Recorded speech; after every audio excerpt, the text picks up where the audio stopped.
Banjir bandang dan tanah longsor yang melanda wilayah Sumatera Utara, Sumatera Barat, dan Aceh pada akhir November 2025 menyebabkan perubahan gambaran yang tertangkap dari satelit. Bencana itu terbilang parah karena bukan saja meluluh lantahkan sejumlah wilayah hingga infrastruktur, tapi juga menyebabkan 4 kampung di Aceh hilang dalam semalam. Potret sebelum dan sesudah wilayah terdampak banjir bandang di Aceh dan Sumatera Utara terekam oleh citra satelit. Kota Sibolga, Sumatera Utara jadi salah satu daerah terdampak banjir. Citra satelit yang sebelumnya dipenuhi dengan bangunan berubah warna menjadi krem kecoklatan akibat banjir bandang. Perbedaan yang signifikan terlihat sebelum dan sesudah banjir bandang menerjang, juga tampak pada Tapanuli Tengah, Sumatera Utara. Dua sungai yang mengalir berwarna hijau kebiruan awalnya pada area Teluk Roban, Kecamatan Sorkam berubah warna kecoklatan. Warna itu juga menutupi sebagian laut di pantai Teluk Roban. Pidie Jaya, Aceh, Kabupaten Pidie Jaya di Aceh juga turut terdampak akibat banjir bandang.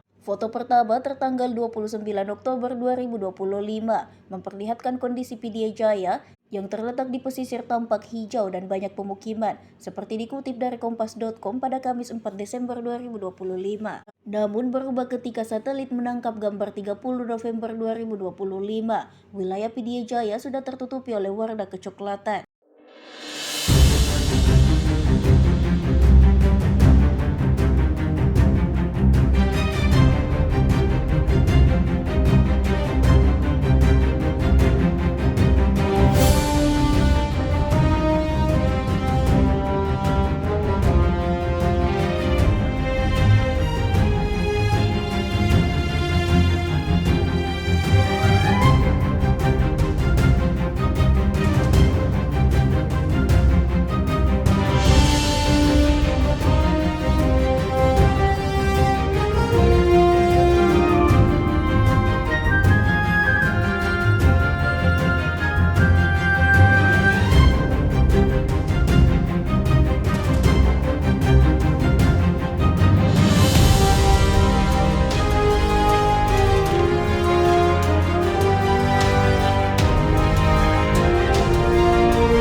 Download Tribun X sekarang.